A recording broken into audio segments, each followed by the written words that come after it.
In this Sherlock Holmes chess series, I'm going to share with you the secret list of questions I ask that enables me to beat masters. I'll first show you the forcing and controlling moves, and then safety questions related to those moves, and then a short list of the very long list, and then a demonstration of this system by Ivanchuk versus Kramnik.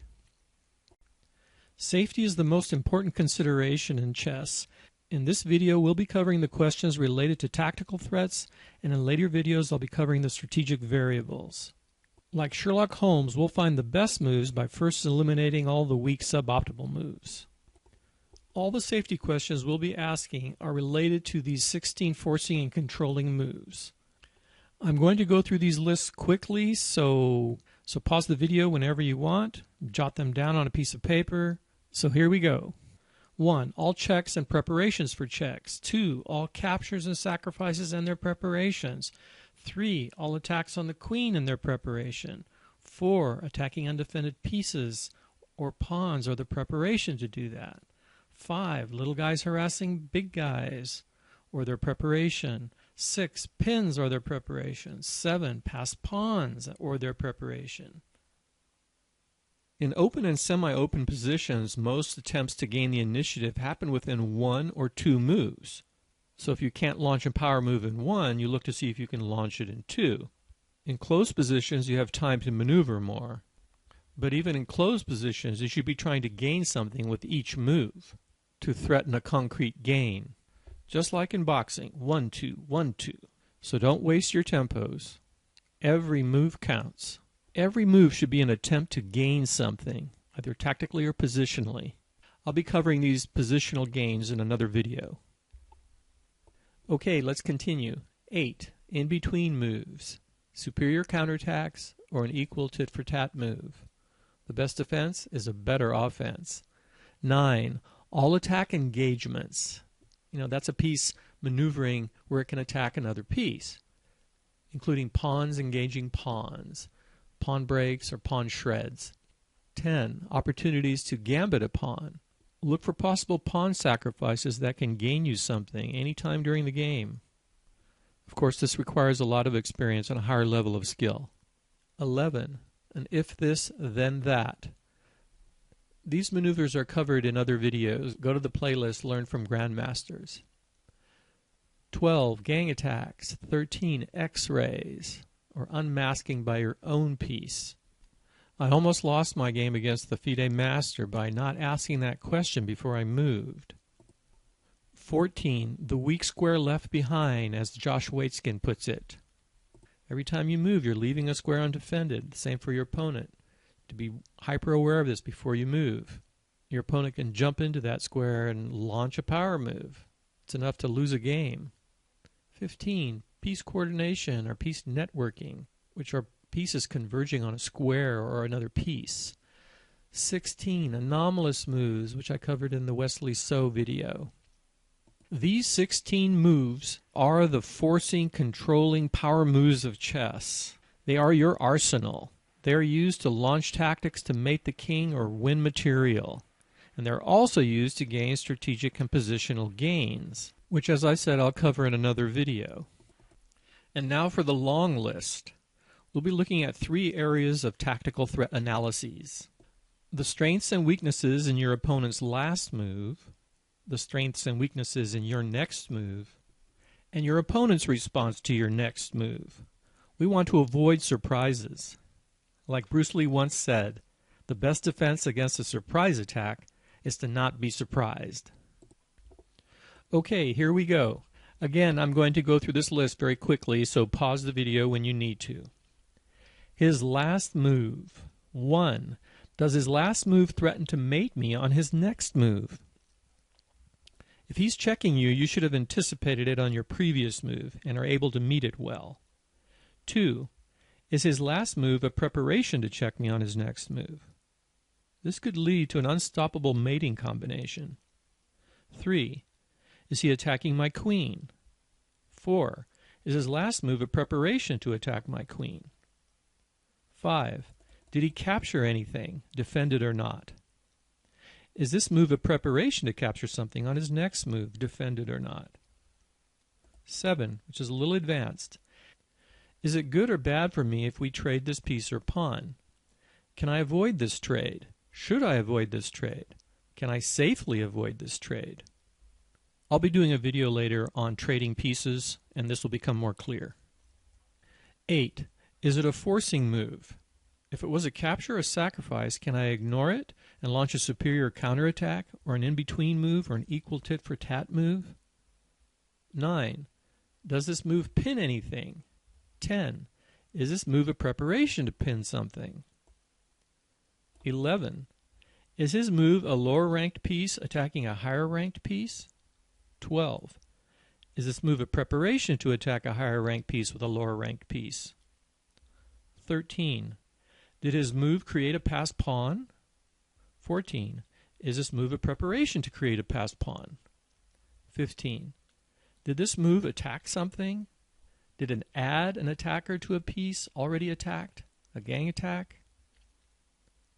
16. Can he engage a pawn with a pawn on his next move? Can he initiate a pawn shred on his next move? If my candidate move is a pawn advance, can he initiate a pawn shred on his next move? Can he engage this pawn with a pawn? 17. Is this move a preparation to attack something, to engage a piece or pawn? This can be the beginning of a forced continuation. 18. Is this move a preparation to add an attacker to an already attacked piece, a gang attack? How quickly can he gang attack, create a force majority? This would have saved Kramnik in his game that we're going to be looking at shortly. 19. Is it a real threat, or does it fail? Can I ignore it, or do I have a superior counterattack or useful in-between move? A better if this, then that move. 20. Did this move create a new coordination of his pieces or prepare it? And does this coordination converge on a square or piece, or converge on an X-rayed square or piece? This is a really important one that most players overlook. 21. What is he attacking? What can he pull the trigger on? Any sacrifices, discovered attacks, diversions, attractions, all the tactics. 22. Is his plan or threat faster or better than mine? 23. What is the obvious and hidden threat? Is the move a trap, tactical or strategic, positional threat, or combination of both? Does this move gain a strategic goal? Is it a preparation to gain a strategic goal? 25.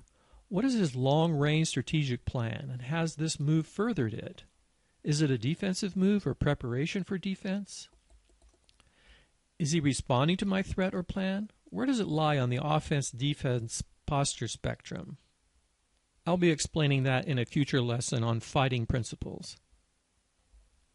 27. Is his last move both offensive and defensive in character? 28. Is his last move an attempt to pull me off my attack? 29. Is it a bad move? How bad? Is he just giving spite checks? Is it a desperation move? 30. Is this move an attempt to stalemate? Now that you understand your opponent's last move, you still need to understand the position strategically before you can start thinking about your move. And then you have to evaluate the candidate move that you've come up with. And these are the tactical threat questions you'll ask about your candidate move. Your move, above all else, has to fulfill the demands of the position both tactically and strategically, which we'll look at in the strategy lesson. Okay, here we go. Your next move. Safety considerations. What will I be giving my opponent? You can't have it all. 1. Will my candidate move allow my opponent to check me? That check might be a checkmate. 2. Will my candidate move allow my opponent to threaten mate with his next move? 3. Will my candidate move allow my opponent to attack my queen? 4. The classic beginner blunder number 1. Do I have any hanging pieces? That is, an undefended piece already being attacked which can be captured on the next move? 5. Will I be creating any undefended pieces or pawns? 6. Classic beginner blunder number 2. Is it safe to move there?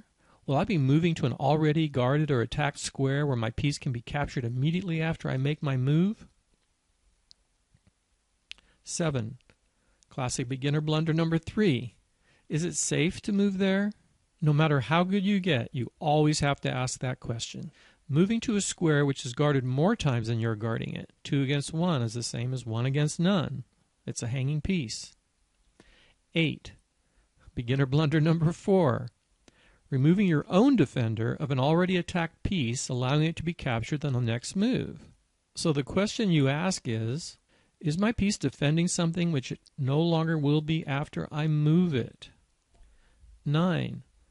Do I need to prepare a defense? This can be simple or quite advanced.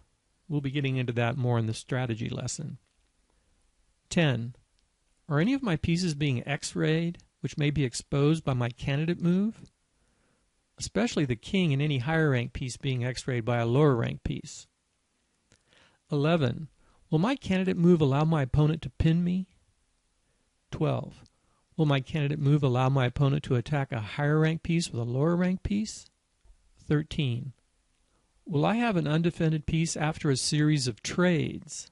When you initiate a capture or trade, you can lose a tempo which can allow your opponent a superior counterattack. Or after a combination or 4 sequence of trades, the last man standing may be undefended, allowing your opponent to attack and gain the initiative, or give your opponent another controlling or forcing move, like a check or an attack on the queen. You need to be aware of the final result of your instigation, so to speak. 14. What square will I be leaving undefended? Is my piece defending a square that my opponent will be able to hop to once I move? Will it be bad for me if he occupies that square, which will no longer be defended after I move? Josh Waitzkin calls this the square left behind, overlooking that as a common way players lose of all levels. 15. Will my move unmask a weak piece or pawn?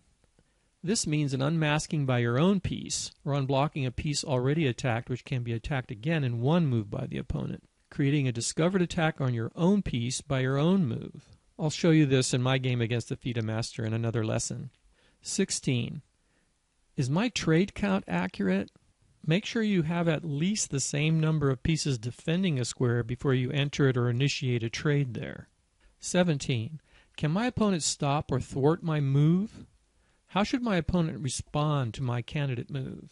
Every move you make can induce your opponent to respond in hopefully predictable ways.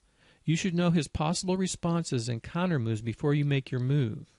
We'll be looking at that just a little bit more later. 18. This is related to 17. Is my move really a forcing move? Sometimes we assume our opponent will respond a certain way but surprises us by responding differently. Does my opponent really have to respond in the way I expect? The only move your opponent really has to respond to is a check. All other moves give him the option for an in-between move or some kind of counter move. You may even be threatening to capture his queen or even capture his queen, but he doesn't have to respond to it. 19. Is my candidate move a threat? Next to checkmate, controlling your opponent is your number 2 goal in chess. If your move is not threatening a tactic or positional or other strategic goal, then you are slowly losing the initiative. Your move may be less than precise, less than optimal. 20. Are there pre-existing anomalous moves present? Will my move be giving him an anomalous move? 21. Will my move give my opponent a pass pawn? If you do this, it should be your conscious decision. 22. What strategic goals or compensation will I be giving my opponent? You can't have it all in chess. You must give your opponent something in order to gain something, but it should be a conscious decision. If you are not aware of what you are granting your opponent, then you are losing control of the game. 23. Will my move allow him to stalemate? His next move. His response to my response. 1. What is my opponent's best response to my move? How should he respond? 2. Does he have an equal or superior counterattack? 3. Can he stop or thwart or defend against my move? 4. What will I be giving him? Which squares? What increased piece activity? Will I be giving him the initiative or any of the other strategic considerations? First, absorb this long list by reading it and rereading it and using it in your games. Then you can look at the short condensed version, which is just about 10 questions, which I've placed after the video of Ivanchuk versus Kramnik. Okay, here's the game between Ivanchuk and Kramnik. Ivanchuk has the white pieces here, and the bishop was just chased away by this pawn advance, and Kramnik played e5. D takes e, and d takes e. Okay, now pause the video and conduct a power move assessment, both from the offensive and the defensive side of the board. It's white to move. Power moves include checks, attacks on the queen, little guys harassing big guys, undefended pieces and pawns, gang attacks. Okay, pause the video. Okay, a very thorough power move evaluation includes all captures, all sacrifices. From the white side, we see an undefended knight here, an undefended rook. I see bishop coming here, attacking the rook here, little guy harassing big guy. The bishop is attacking this pawn once, it's defended once. A defensive evaluation shows little guy harassing big guy here. This sacrifice doesn't work so well, and neither does this sacrifice. And the queens are attacking each other. You have to conduct a forcing power move evaluation before each and every move, because that's the main reason players below master level lose. And although Kramnik doesn't lose a piece or a pawn here, Ivanchuk gains a strategic edge. And it only required looking 3 moves deep. So Ivanchuk starts this combination with a gang attack by moving the queen to c1. The king defends. And now the bishop hits the rook, increasing its activity. The rook runs. And now the rook slides over and hits the queen and gets the open file. This is a little strategic victory. And the bishop blocks. Ivanchuk went on to win this game with this slight advantage. And it only required looking 3 moves deep. Let's just back up here a moment. Okay, so pawn takes. And now my move, your move. My move, your move, that's 2 full moves. My move, your move, that's 3 full moves. And we have our little advantage. These simple moves and concepts are the building blocks to playing chess at a very high level. And with a thorough evaluation, knowing which questions to ask, even a beginner can find all these moves. Although a beginner wouldn't be able to go on and win this game, it's a good starting point for improving your play at any level. With this long and short list, you'll know which safety questions to ask before you move. In later videos, we'll be looking at how you find good candidate moves based on the strategic imbalances in the position. Hope you got something out of this. Thanks for watching, and talk to you in the next video.